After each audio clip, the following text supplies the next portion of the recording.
আবু জেহেল একদিন কয়, ওতবা ওলিদ মগিরা সাহেবা করেছে, সব নেতা আছে, কেরে বাইরা বাইর বেটারা একটা কথা শোন, মোহাম্মদের যেগুলা কয় আসলে এগুলা সত্য। কারণ মোহাম্মদের জীবনে একটা মিথ্যা কথাও কোনোদিন কয় নাই, একটা প্রতারণার রেকর্ডও, 2 নম্বরের রেকর্ডও নাই। এখন মোহাম্মদ যে বেহেশত দুজকের কথা কয়, হাসরের বিচারের কথা কয়, আমল নামার কথা কয়, এগুলো আসলে সত্য। এবার ওতবা দাঁড়ায় একা চাচা যখন সত্যিই কইলেন, চলেন আমরা মিছিল করে যাই, মোহাম্মদের কাছে গিয়ে লা ইলাহা ইল্লাল্লাহ মোহাম্মদুর রাসূলুল্লাহ পড়ে নেই, তাহলেই তো হয়ে যায়। আবু জেহেলকে চিন্তা তো অনেকবার করছিলাম, কিন্তু যদি আমি সেখানে গিয়ে লা ইলাহা ইল্লাল্লাহ পড়ি, মুসলমান হই, তাহলে আমার নেতৃত্ব চলে যায়, আবু জেহেলগিরি খতম হয়ে যায়। এই নেতৃত্বের মোহে আমি মোহাম্মদের দিন গ্রহণ করি না। তো এখন এক কাজ করবি তোরা, হাসরের ময়দানে মোহাম্মদের কোরআনে বলা আছে 3 বার বাঁশিতে ফু দেওয়া হবে। কয়বার? প্রথম ফু দেবে কিয়ামত হয়ে যাবে, কি? তারপরে 40 বছর পরে আবার ফু দেবে, হাসরের ময়দান তৈরি হয়ে যাবে। এর 40 বছর পরে আবার ফু দেবে, মানুষ জমিন ফুড়ে ফুড়ে ইন কানাত ইল্লা সাইহাতান ওয়াহিদাতান ফাইজাহুম জামিউল লাদাইনা মুহদারুন। মাটির নিচ থেকে যেমন গাছের চারা উঠে, এইভাবে তোমরা উঠবে, হাসরের মাঠে বিচার হবে। হবে নাকি হবে না? আপনি বিশ্বাস করলে হবে, বিশ্বাস না করলে বোধহয় হবে না। জোরে কন, সুম্মা লা তুসআলুন্না ইয়াওমাইযিন। দুনিয়াতে আল্লাহ যত নেয়ামত খাও ভোগ করো, হাসরের ময়দানে আসামির কাঠ গড়ায় এক পায়ের উপরে দাঁড় করায় 50,000 বছর এক অবস্থায় রেখে এক একটা নেয়ামতের হিসাব নেওয়া হবে। হিসাবটা গোটাগুটি মোটামুটি হবে, লামসাম নাকি জাররা জাররা, বিন্দু বিসর্গ তন্তি কিংবদন্তি দন্তি, পুঙ্খানুপুঙ্খরূপ, ঠিক কিনা বলেন? হাসরের ময়দানে হিসাব হবে নাকি হবে না? আল্লাহু আকবার। নবী একদিন আদরের মেয়ে ফাতেমা উম্মত জননী, আদরের জামাই আবি, হাসান হুসাইন, তাদেরকে সামনে রেখে মা আয়েশা মাঝখানে বসেছেন, যাদেরকে বলা হয় পাঞ্জেতন, পাঞ্জে আহলে বাইতের এই 5 সম্মানিত সদস্য। ইয়া ফাতেমা, আমার মেয়ে ফাতেমা, তুমি জান্নাতের সর্দার। আমার স্ত্রী আয়েশা, তুমি দুনিয়ার সবচেয়ে আমার পরে বড় মুহাদ্দিস। পড়েন আলহামদুলিল্লাহ। নবী দুনিয়া থেকে চলে যাওয়ার পরে সবচেয়ে বড় মুহাদ্দিস ছিলেন মা আয়েশা। কি শিক্ষা নিছে রে বাবা! হে আমার কলিজার টুকরা নাতি হাসান হুসাইন, হে আমার আদরের মেয়ের জামাই আলী, হাসরের কঠিন দিনে তোমাদের নেকামল যদি তোমাদেরকে আল্লাহ আযাব থেকে বাঁচাতে না পারে, আমি নবী তোমাদের কারোর জন্য কিছুই করতে পারবো না। আছেন আমার মুক্তার, আছেন আমার ব্যারিস্টার, শেষ বিচারে কি জানি, তিনি আমায় করবেন পার, আমি পাপী, তিনি জামিনদার। দেখেন নাই বোধহয়? ও এত সহজ না। নবী বলেন হাসরের দিন আল্লাহ হিসাব চায়, আর হিসাব নেয়, আমি মুহাম্মদও হিসাব দিয়ে পার হতে পারবো কিনা সন্দেহ। যার জন্যে বিদ্রোহী কবি, জীবনের কবি লিখেছেন, রোজ হাসরে আল্লাহ আমার, কয় নাকা রোজ হাসরে আল্লাহ আমার, করোনা বিচার, আল্লাহ করোনা বিচার। আজকের এই মাহফিলে ফরিয়াদ করি রব্বুল আলামিন, সেই বিদ্রোহী কবির ভাষায়, হাসরের ময়দানে তুমি আমাদের সবার জন্য বিচার আসান করে দিও, সহজ করে দিও। পোলসেরাত, মিজান থেকে শুরু করে প্রত্যেকটা ঘাঁটি, প্রত্যেকটা থানা, প্রত্যেকটা চেকপোস্ট কোরআনের উসিলায় হুজুর নবী করিম সাল্লাল্লাহু আলাইহি ওয়াসাল্লামের নামে নাম, ইসমে গরামির ফজাইল এবং বারাকাতে হাসরের প্রত্যেকটা ঘাঁটি আমাদের জন্য আসান করে দিও। তাইলে পরকাল আছে, হাসরের ময়দান নাই। আবু জেহেলকে এক কাম করবি, মুহাম্মদের কথা তো ঠিক, বাঁশি বাজলে কিন্তু ওটা লাগবে। মুহাম্মদের খোদার উপর দিয়ে যতই বাঁশি বাজাক, যতই সিঙ্গা ফুকাক, আমিও উঠবো না, তোরাও উঠিস না। হাসরের ময়দানে যদি আমরা অ্যাবসেন্ট, গায়ের হাজির থাকি, অনুপস্থিত থাকি, মোহাম্মদের খোদা বিচার করবে কোন গোড়ার দিন। দেখছেন, শেয়ানা না সাড়ে শেয়ানা। এবারে কাফের যুবক হেসাম নাম আপনারা জানেন। হেসাম দাঁড়াইল স্প্রিংয়ের মতো। চাচা যা বলেছেন ভালোই বলেছেন, আপনি উঠবেন না, আমাদেরকে উঠতে নিষেধ করেন। হ্যাঁ, যদি জোর করে উঠায়। আবু জেহেলে কয় হেসাম তা আধা মুসলমান হইয়া গেছে, আধা মুসলমান। বাট আমি বলছি, বাসি যত বাজাক, সিংহা যত ফুকাক, আমি উঠবো না, তোরাও উঠিস না। এবার হেসাম কয়, চাচা মোহাম্মদ ইংলিশ কয় না, বিলিসানিন আরাবিয়্যিম মুবিন ইন্না আনজালনাহু কুরআনান আরাবিয়্যাল লাআল্লাকুম। স্বচ্ছ প্রাঞ্জল আরবি ভাষায়, আমাদের ভাষায়, কোরআনের ভাষায় মোহাম্মদ কথা বলে। আর কোরআনের অসংখ্য জায়গায় যেখানে হাসরের ময়দানে আসামি হাজির করার কথা আল্লাহ বলেছেন, সব জায়গায় আল্লাহ মাজুনের সিগা ব্যবহার করেছেন। Reference please. আসুন, সুম্মা ইউমিতুকুম, এই জীবনের পরে তোমাদেরকে আমি মৃত্যু দেব। সুম্মা ইউহয়িকুম, এরপরে তোমাদেরকে আমি রূহ আবার ফিরাই দেব। সুম্মা ইলাইনা তুরজাউন, তোমাদের সবাইকে আমি মালিকের দরবারে ফিরিয়ে আনা হবে। ফিরিয়ে আসবে এই কথা বলে নাই। তুরজাউন রেজাত, রিটার্ন ব্যাক, তোমাদেরকে আমার সামনে রিটার্ন ব্যাক করা হবে, ফিরিয়ে আনা। কুলিন্নাল মাউতাল্লাযী তাফিরুনা মিনহু, হে নবী বলে দেন, যে মৌত থেকে তোমরা বাঁচার চেষ্টা করো, ফাইন্নাহু মুলাকীকুম, জীবনের বিশাল মেয়াদ যেদিন শেষ হয়ে যাবে, সেদিন মৃত্যু এসে তোমার সাথে মোলাকাত করবে না বোধ হয়। সুম্মা তুরাদ্দুনা, দেখেন এইটাও মাজুর, তোমাকে রিটার্ন ব্যাক করা হবে। ওয়াইলাইহি তুরজাউন ওয়াইলাইহি তুহশারুন ওয়াইলাইহি তুরাদ্দুন, তোমাকে আনা হবে, তোমাকে রিটার্ন ব্যাক করা হবে। কিন্তু মুহাম্মদের কোরআন এক জায়গায় বলে নাই, চাচাজি আপনি দয়া করে হাসরের ময়দানে তাশরিফ দিলে মুহাম্মদের খোদা বিচার করবে। আপনার ইচ্ছে অনিচ্ছে কিছু আসবে না, যাবেও না, আপনাকে উপস্থিত করা হবে। আপনাকে আর কইতামনি ইনকানাতিল্লা সয়হাতান ওয়াহিদাতান, বাঁশির আওয়াজটাই এমন হবে, ফাইজাহুম জামিউল লাদাইনা মুহদারুন, তোমরা সবাই দল বেঁধে হাসরের ময়দানে আমি আল্লাহর আদালতের সামনে হাজির হতে বাধ্য থাকবে। আরেক জায়গায় আল্লাহ বলছেন যে বাঁশির আওয়াজটাই এমন হবে, যখন এই বাঁশি ফুৎকার আরম্ভ হয়ে যাবে, তখন উঠবি, কানে ধরে আসবি, ডবল মাস করতে আসবি।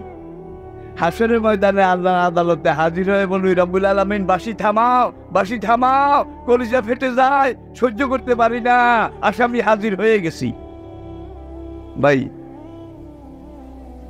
বুড়া মুরব্বীরা বলতে পারো ছোটকালের কথা। বৈশাখ মাসে যখন প্রথম মুষলধারে বৃষ্টি নামে গুড় করে মেঘে ডাক দেয়, বজ্র বিষাদে ফেটে পড়ে, এই সময় ডিমালা কৈবাসের মাথা খারাপ হয়। তারা কি করে? এরপরে আষাঢ় মাসে যখন 15 দিন পর্যন্ত বৃষ্টি বাতাস ঝড় বজ্র বিদ্যুৎ ঠাডা, এই সময় তেলওয়ালা মোটা বোয়াল মাছের মাথা খারাপ হয়, ওরা স্রোতের উজান, বুঝাইতে পারি নাই বোধ হয়, লাভ দেওয়ার উপরের দিকে ওঠে আর মরে।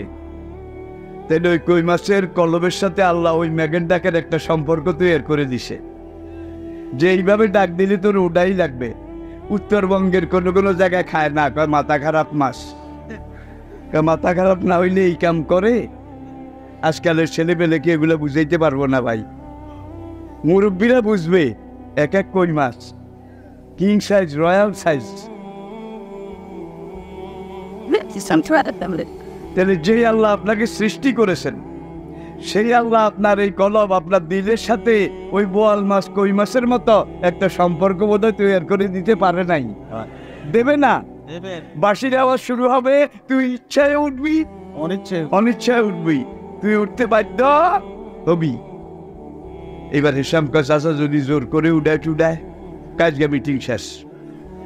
আগামীকাল 10টার সময় তোরা সবাই খেয়ে দিয়ে একটু ফ্রেশ হয়ে মুড ক্রিয়েট করে আসবি, কালকে তোদের প্রশ্নের জবাব দেওয়া হবে।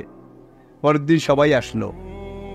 আসার পর আবু জাহেল কয়, তোমাদেরকে বাঁচাবার জন্য, জাতিকে বাঁচাবার জন্য রাত্রে একটু ঘুমাই নাই, শুধু চিন্তা করেছি কেমনে বাঁচানো যায়, কেমনে বাঁচানো যায়। আজকে আবু জাহেল নেতারাও কিন্তু এরকমই কয়,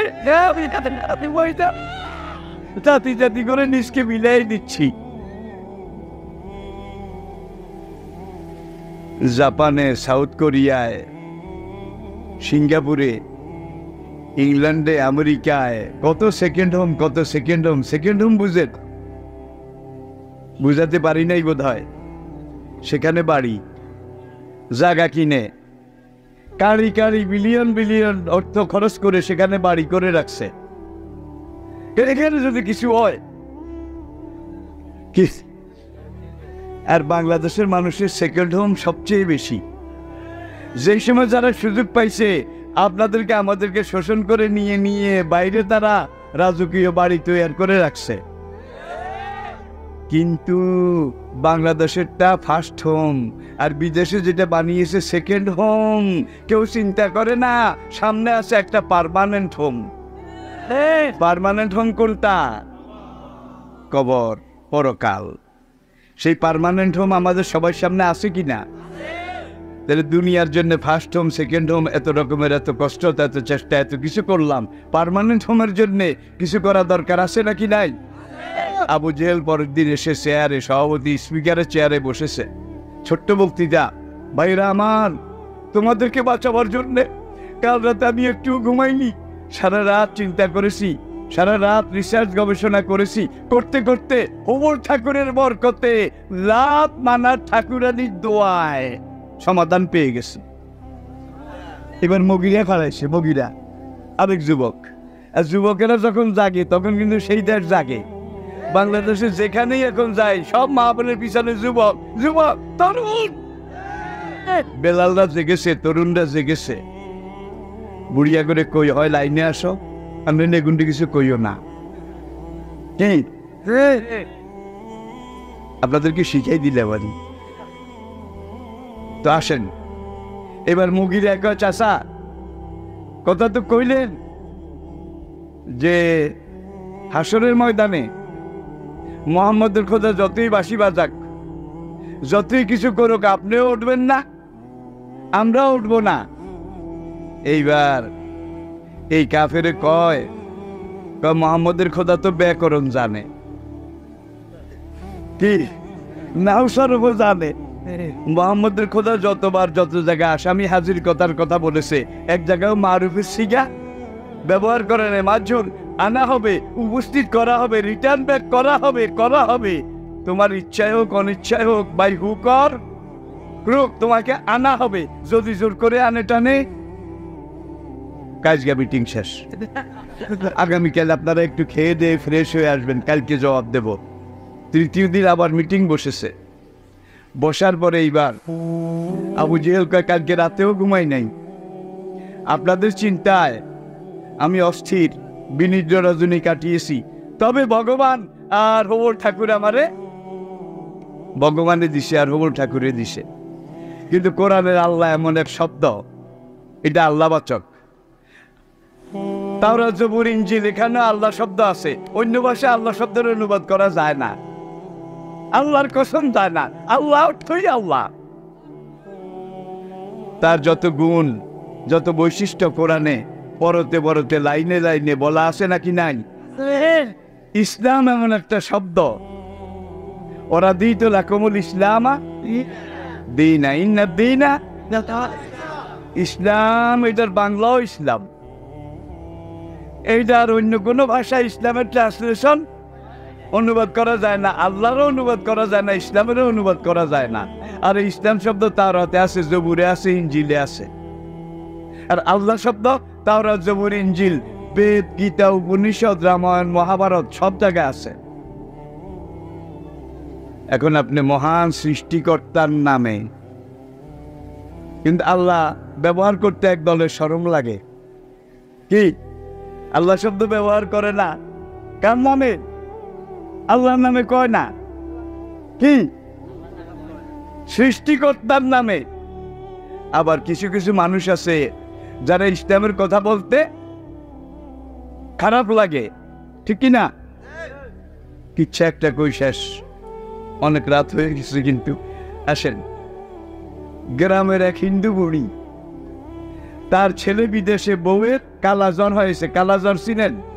বড় খারাপ জ্বর। এখন বুড়ি গেল এক গ্রামের কবিরাজের কাছে। কবিরাজ 3টা বড়ি দিল। কয়টা? 3টা বড়ি দিয়ে বুড়ির হাতে দিয়ে বলে, বাড়িতে নিয়ে যাও। নিয়ে এই যে 3টা বড়ি, 3 দিনে 3টা, সকালবেলা খালি পেটে নিম গাছের ছাল শিলপাটায় বেটে, রিপিট, নিমের ছাল শিলপাটায় বেটে মধু দিয়ে মিশিয়ে খেতে হবে। বড়ি তো নিয়ে আসছে ভাই। কদ্দূর যাওয়ার পরে বুড়ির খেয়াল হইল যে শ্বশুরের নাম নিমাই শরণ, অনুমানও দিছে নিমের ছাল, আর হিন্দু শাস্ত্রে শ্বশুরের নাম নেওয়া মানা, গুনাহে কবিরা, মকরু তাহারিনি। দিছে তো এই নিম, শ্বশুরের নামও নিমাই, স্বামীর নাম শিলাব্রত। কি নাম?